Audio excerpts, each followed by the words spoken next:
for the time. What we've gotten here, I know you can't see everybody. We've got 3 sixth grade classrooms nicely squeezed into this room. So we are definitely pushing our personal bubble space here.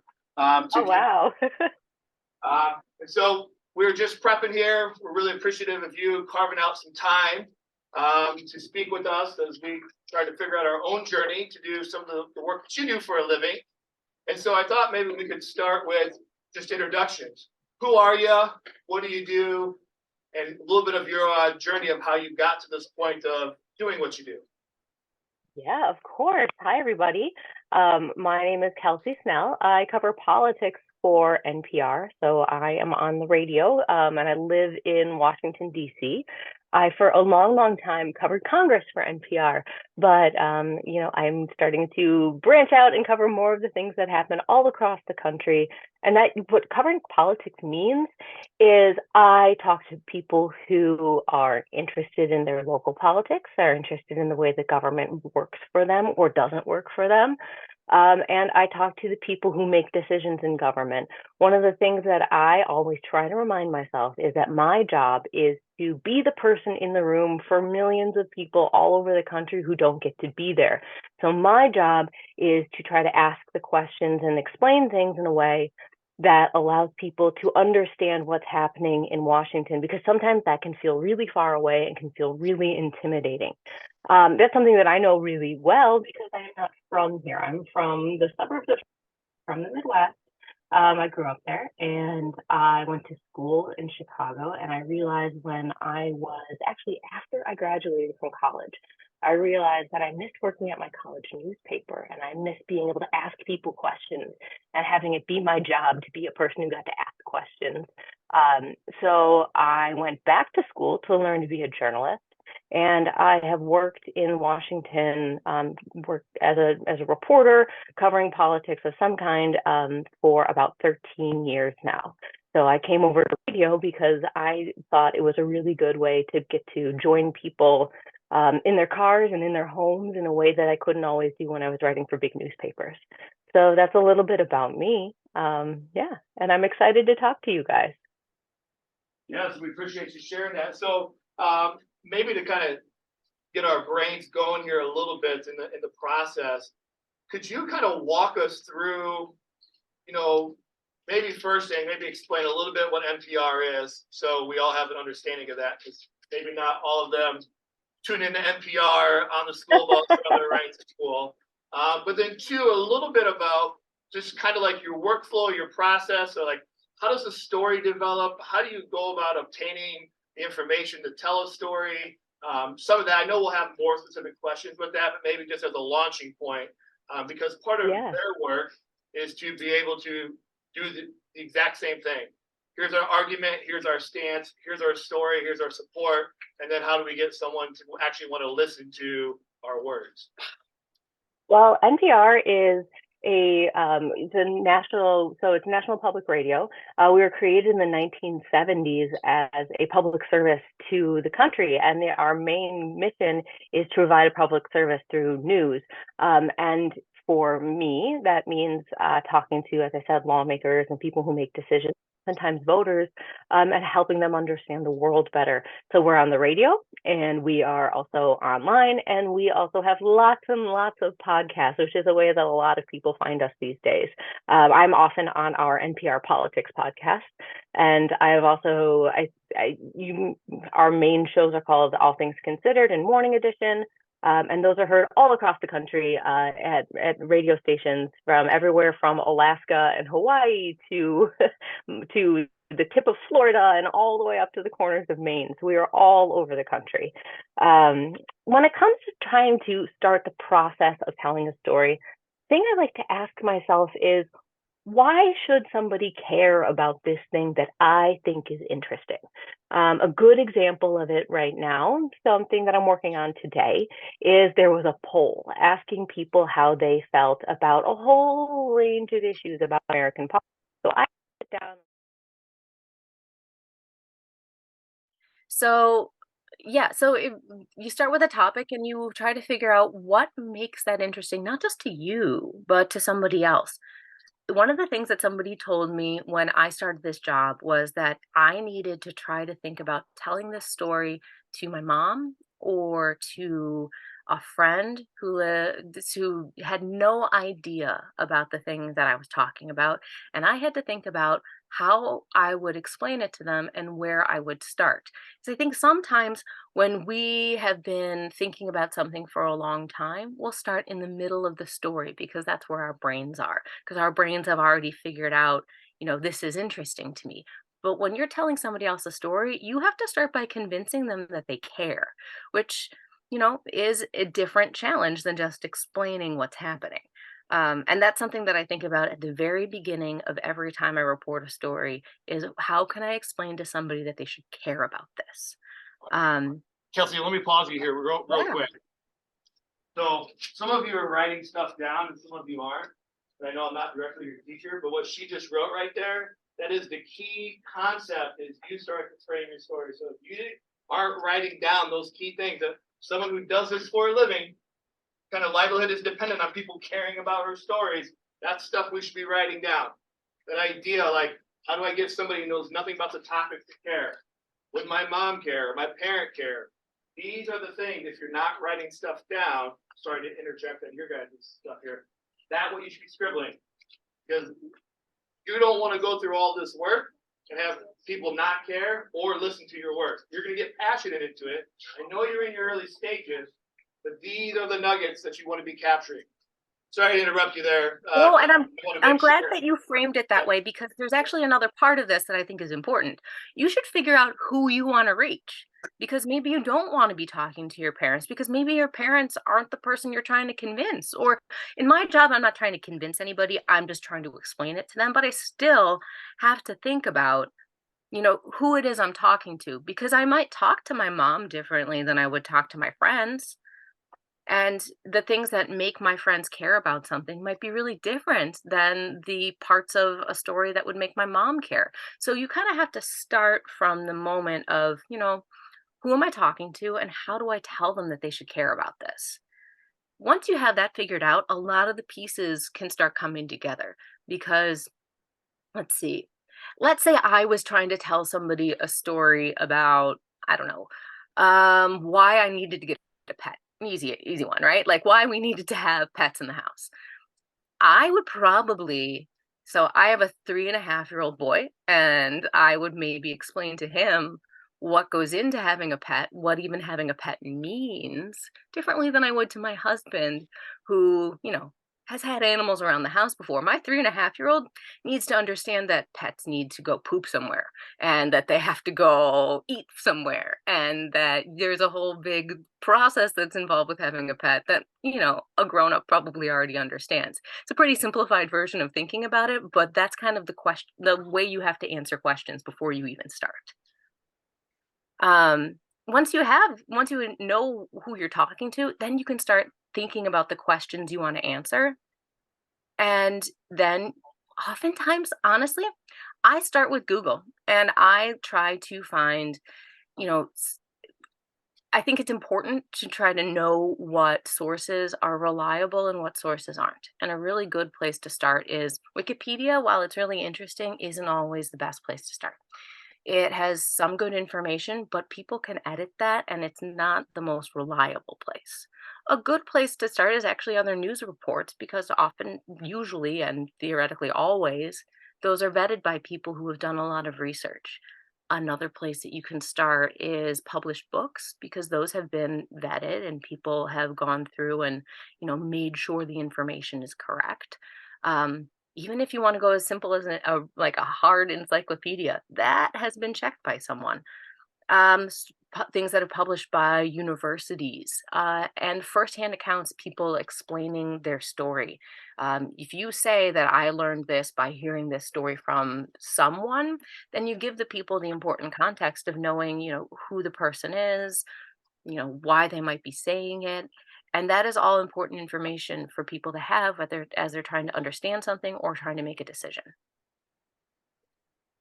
That's perfect. So maybe one more follow-up, and then I know some of these students have generated some questions ahead of time. The educators might have some questions too as they're thinking about their classroom. But maybe as a follow-up, to what you shared. So as you're thinking through that, and you've got your story you need to tell, how do you what's your workflow, your process? So here's your task, here's what you've got to be able to generate. How do you go about doing that? How do you sift through the information? How do you figure out what's important, what's not? Can you kind of talk us through that a little bit in terms of how you go from an idea or creating an idea and then getting that kind of to that published piece for the listener? Yeah.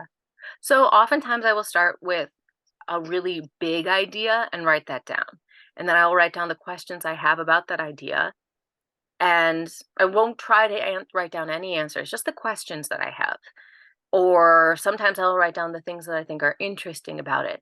And then I will take a little break, come back to it, and then reread those things and find the most interesting things. Once I've picked out the most interesting things, I go about trying to answer those questions or find new insights into those questions. And then I fill in almost like an outline. So if an outline has a bullet point and one heading, then I try to fill in the dots that come underneath of it for every question or every interesting thing I have. Sometimes there's only one extra bullet point. Sometimes there are 10. And then I just keep filling it out until I feel like I've really answered the question.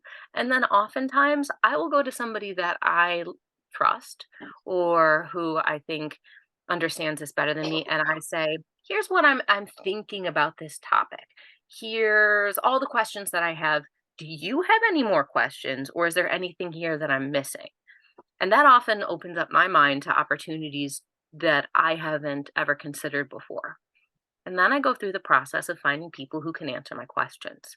And that is often by looking at, has somebody already asked this question and has somebody already answered it? Can I call that person and get more information? Or can I look at the answers that somebody has given and find a new way to share that information? And I know you guys probably aren't going to be doing a lot of calling people to get answers, but you can go through and find people who have started to answer those questions or who have made arguments about the thing that you're talking about.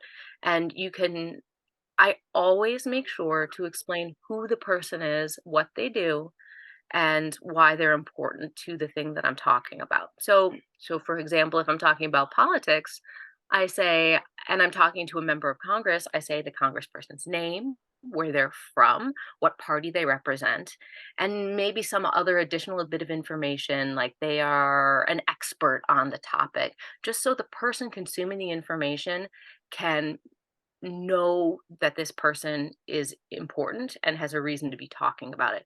I think that's always very important to consider is that you need to find people who are, you know, the right person to answer the question, because the person who can answer your question about pets probably isn't the person who can answer your question about politics.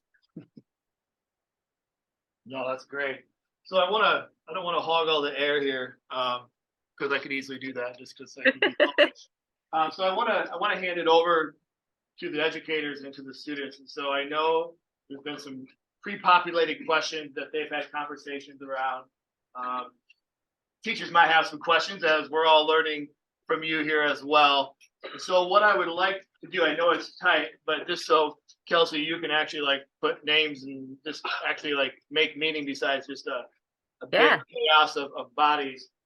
With the help of the teachers, if kids have questions, we'll have them. I know it's kind of tight, but have them come up, kind of stand somewhere here. And then students, you will say your first name. Hi, my name's Aaron, and then ask your question. She'll respond, and we'll sit down and kind of work that way. That way, you don't have to try to pick it out among these 60 plus kids here of who's talking at you. Sounds great. So I'll help navigate, but I'm going to rely on the teachers to kind of figure out questions and who to bring up. And we can bring a couple kids up just to have them ready, so we don't have to have that weird, awkward shuffle between every question too. So I see hands, but I don't want to make those decisions because I don't know the dynamics of that. So I'm putting you on the spot right in the moment, but you know your people better than I do at this point. So, or as we're waiting too, teachers, you guys have any questions as you're thinking about our next step with the project too? If you have that, feel free to fire away as well while we've got an expert here on the call. Yeah, if you have even if you think it's a silly question or a question that doesn't necessarily relate exactly to what you're working on, but you want to ask, please ask me. I am open to any kinds of questions. Hey, go ahead, raise your hand if you have a question. Then should we just start with Mr. K and Mrs. Full? Each of us maybe pick two to start. Yeah. Who has questions? Galen? Okay, so why don't you just kind of stand right here in front of Marin here. Hi. Hi, my name is Evan. I was wondering, how do you find evidence that your topic made an impact in history, and how do you follow it? Oh, yeah, that's a good question. So, so you want evidence that it made an impact in history? Can you give me an example of something that you're thinking about, just so I can try to answer it a little bit more specifically? Um, You don't mind if you don't have one, that's totally fine. I'm just yeah, I would think so. I think, sorry, I think some of Evan's questions was like, how do you track your story after to see like Oh. if it is gaining more attention there? Is it growing into like even a bigger event after? Like just instead of one glimpse, it just becomes into more of an event, I guess. Right. That is a big question, I think, for a lot of reporters, and sometimes the answer is you don't know, and that's okay, because sometimes the job of what you're doing is just to give people more information, and that's not always something you can measure immediately. Other times, it could mean that there have been times when reporting has led to investigations or to other reporting or to people talking about it. Sometimes it's just as simple as the other day I was riding the train and I heard people just having a conversation about a story that a friend of mine had worked on for a very long time, and just that they were interested enough to talk about it with their friends as a way to know that it made an impact. An impact can mean a lot of different things. It could mean people change their minds, it could mean people make a decision, or it could just mean that people start thinking about it a little bit differently. Perfect. Thank you. All right, we'll get our next expert up here. So when you're Introduce yourself first. hi, my name is Howie. So when you're going onto like websites that like aren't like completely trustworthy, how can you like know that something is like correct? Yeah, that's a really hard question, and something that has gotten harder actually recently, because there's a lot of there are even photos that look real that aren't real. So there is a process you kind of have to do where you need to look at the like you look at the source of where what you're getting your information from. And oftentimes it can help to talk to other people about it if you're not sure. And you can look to see if the information is verified somewhere else. That's a really good place to start, is to see if the information is verified somewhere else. And if it isn't, that doesn't mean it's necessarily wrong. It just means that you need to do a little bit more investigating. And I think oftentimes, one thing that I like to think about when I am telling a story is that I like to double check things and triple check facts.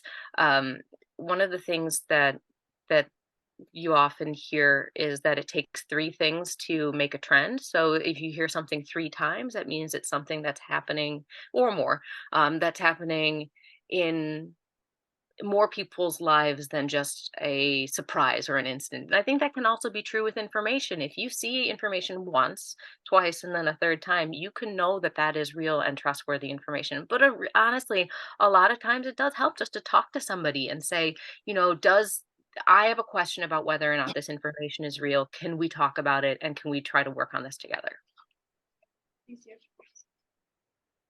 Hi, my name is Peyton, and I was wondering, do you get to pick the topic? And if so, what sources do you use when interviewing? Well, I do get to pick the topic sometimes. Sometimes I have people who are my bosses who tell me they want me to look into something. And, I I do often interview people firsthand. So with the story I'm working on today, I have the numbers from a poll that my organization did, and then I'm calling people who are experts in the information that's in the poll to talk more about it. Um, you would be surprised that a lot of people are happy to talk to you about things, even if you're just a student. When I was a student learning how to do my job, I would call people and say, I'm a student who's interested in this. Is this something that you would talk to me about? And a lot of times people said yes. It's super intimidating to do that. And I think it can be scary expecting somebody to say no. But a call or an email just saying, hey, I'm a student working on this and I'm wondering if you could help me, can sometimes get a lot of response. My name's Ozzy, and I was wondering, what are some historical events that have inspired you to become a journalist? Oh, that's a really good question. It kind of this is a very old example, and it was an old example when I was interested in this, but there was, I mean, I think the big example for a lot of reporters who cover politics is something called Watergate. And it was, the very short version of that is there was a scandal, and it had to do with the president of the United States, Richard Nixon. And it was all very secret, and reporters were able to uncover it and change the course of the way the American presidency works. I was also very inspired by growing up in Chicago. I was really inspired by seeing the ways that reporters told the stories of people's lives, and that's always been something that's been important to me. Is I think that we all get along better when we understand each other's lives, and that really is what inspires me still, is the idea that I get to have a chance to help people know each other better and hopefully make different choices about their lives because they're connected to the people in their communities. My name is Lincoln, and I was wondering what format of information do you find most effective towards your research? Oh. Um, Depends on what it is, but I think that oftentimes, I don't know. There's a difference between important and persuasive sometimes. I think there can be important information that doesn't necessarily persuade people, and persuasive information that isn't. Um, Somebody's personal voice can be extremely, extremely persuasive and important.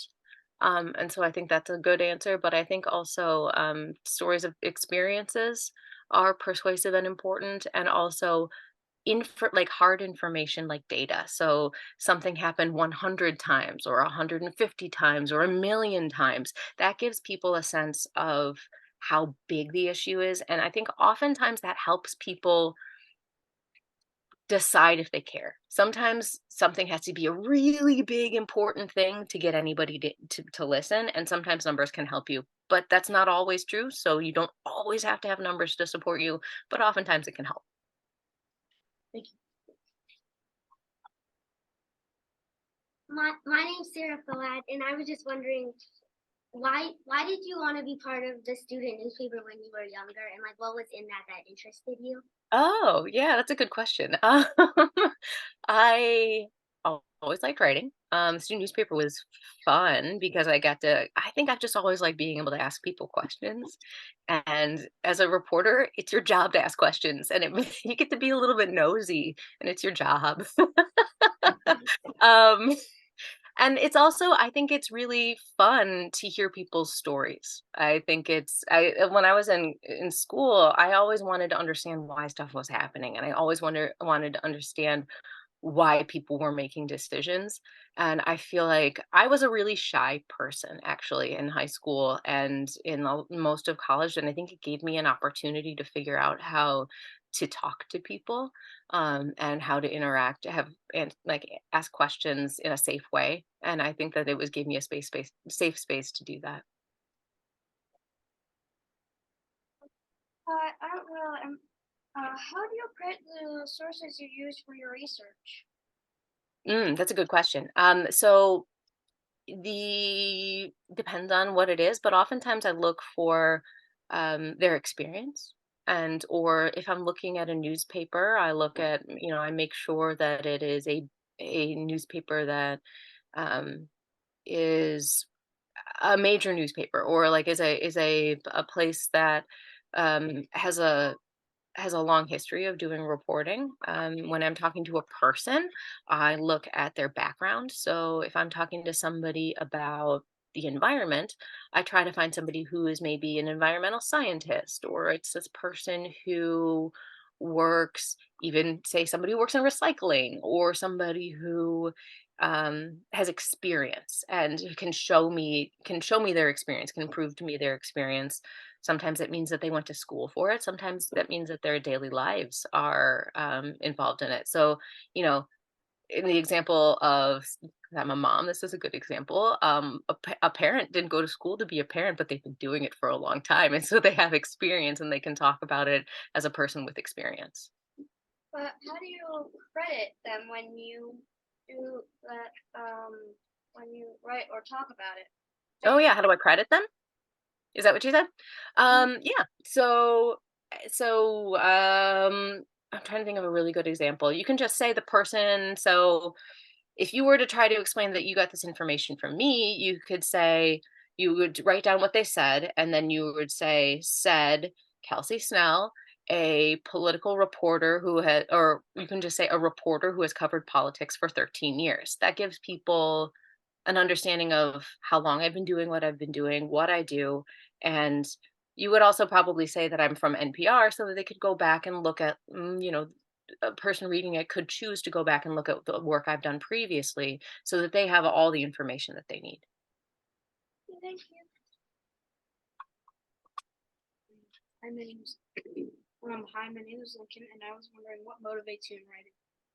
Oh, my motivation is giving people tools that they need. I think information is really, really, really powerful. And being able to communicate with people through writing, or being able to talk to people in a way that makes them feel safe and understood, is really, really important, particularly in a world where people disagree a lot. And there are a lot of times when people feel strongly because they are not understood or are not being heard. I think it's a really powerful thing to be able to be a person who wants to hear and understand. And it's that's a big motivator for me. Thank you. I was wondering, what do you do when you hit a block in your research? I take a break. Seriously, that's what I do every time. I take a break, I walk away, I try to think about something else. Often I take a walk, or I have a snack. Reporters are notorious for people who walk around either eating or drinking coffee because we're taking a break and we're trying to let our brains breathe. And oftentimes, if you walk away from something when you're stuck and come back to it, you have a new way of thinking. It's the same way that if you were like angry and you just need to walk away and compose yourself, I think about that when I'm stuck, is like, okay, I just need to take a break, think about this differently, or think about something else entirely and come back and try again. Thank you. Yeah. My name's Avery, and I was wondering, how do you know what to say in a podcast or in Oh, it's a good question. So the big secret into podcasts, to the good ones, I think, is that we take time to talk about what we're going to talk about before we start talking. We write an outline. We kind of give ourselves guidelines for, like, I want to make sure I talk about these 5 subjects, and I need to make sure that I get to all 5 of them in the time that I have in front of me. That doesn't mean I plan out every single word I'm going to say, but it gives your brain freedom to think if you know that you're trying to hit certain marks. I actually do that for when I was writing for newspapers too, is I would write down the things I knew I needed to make sure I got to. And that also gave me time to cut out anything extra that got in the way of telling those 5 most important points. I think that in general has been a really important thing for me in learning how to make an argument better, or how to convey information better, is to try to boil it down to the most important things and never lose sight of them, and make sure that what I'm sharing with the person that I'm talking to, or the audience I'm trying to reach, is always in service of telling the 5 big things. Sometimes it's actually fewer than 5. Oftentimes it's only 3 big things that I have time to tell people about. But you need to pick out what's most important and then center your thoughts around those things. Thank you. Yeah. What was your favorite topic you researched? Oh. Favorite is a hard one. You know what? No, it's not hard. I did a story about minor league baseball. I love baseball. And it took me a long time to figure out a good way to tell a story about baseball that was still also about politics. And I found a way a couple of years ago. So I got to go out to a baseball stadium and hang out with baseball players and with a senator who was trying to pass a bill to make sure that minor league baseball players were paid fairly and that their system within broader Major League Baseball was protected, which was not something I ever thought I'd get to talk about and talk about politics, but I did get that chance and it was very exciting.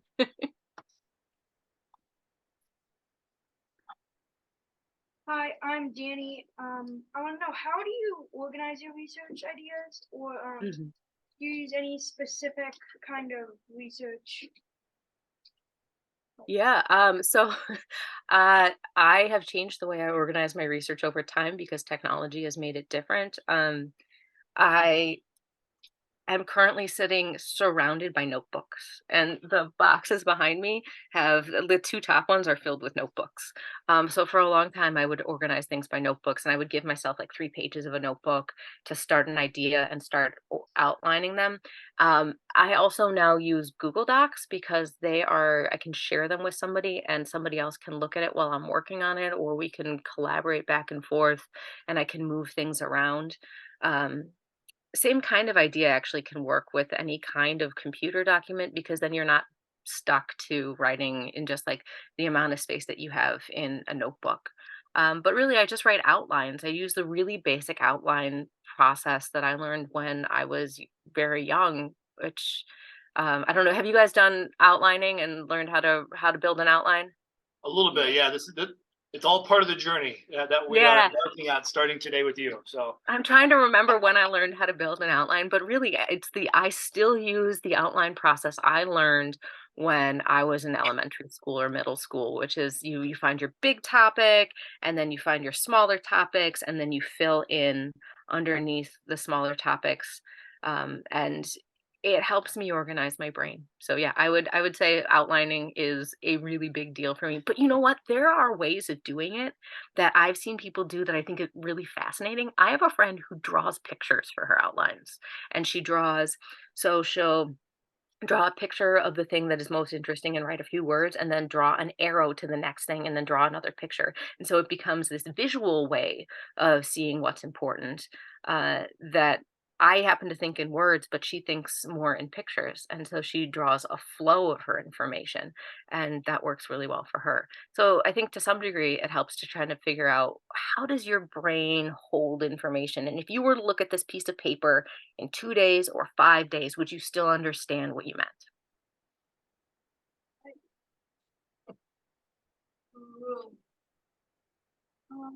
Hi. I'm, I'm Lila, and I want to know, how do you build your readers' understanding?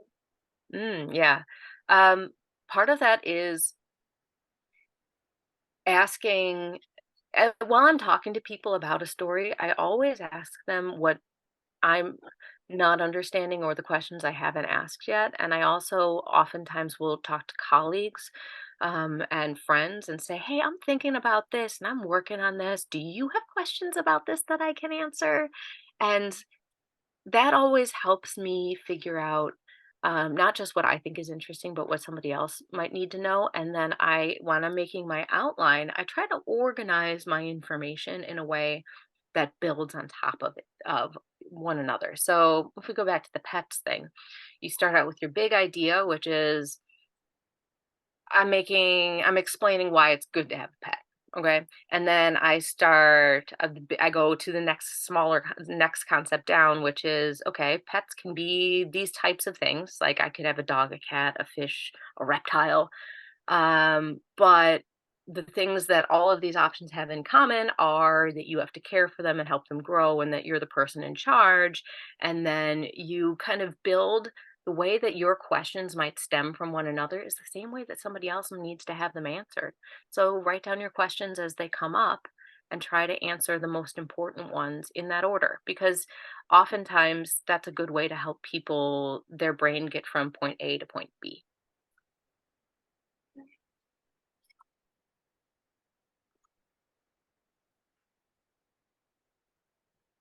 Hi.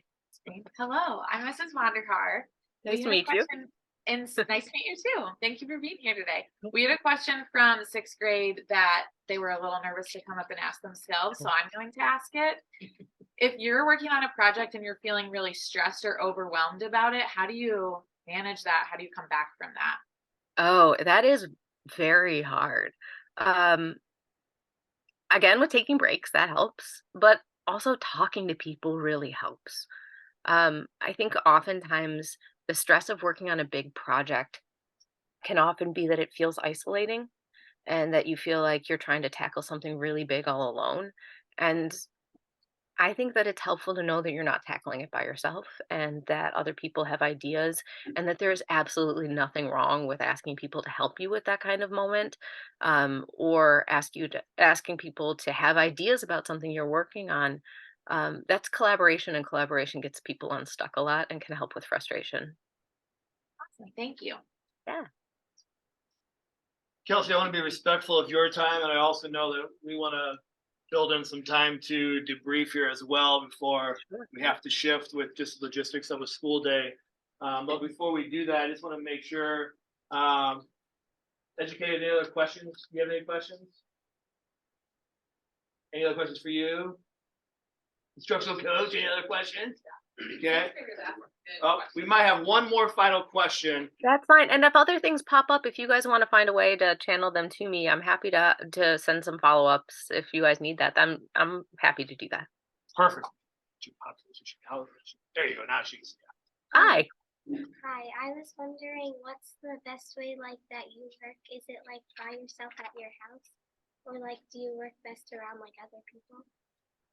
Depends on the day. I sometimes I work best all by myself in a quiet space, and sometimes I need people around to ask. So there isn't really a one answer to that question. I think that uh, sometimes hard to work in my house because I have a 6-month-old baby and he's really loud and it makes it hard for me to think. So I have to be away from him in order to get my work done. And sometimes I just have to say, you know what, I need to walk away and work on this somewhere else.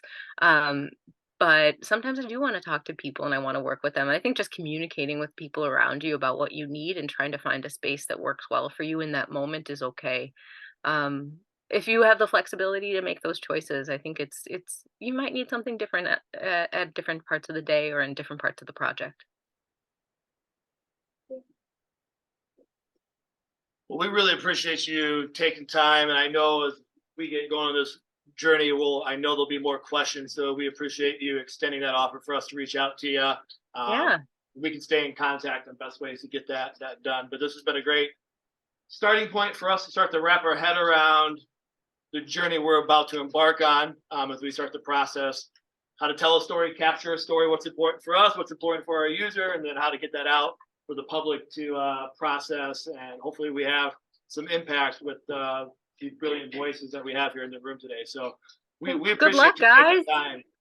Yeah, good luck. And I know it's probably feels like a huge project to try to figure out how to even just start to think about it. So it's okay if you think about questions that seem hard to answer right now, because it is hard. And that's okay. Awesome. Well, we thank you so much for your time. Can we do a whole group thank you for her? Thanks, guys. Have a good day. Enjoy the rest of your day. Thank you. You too. All right. Bye-bye.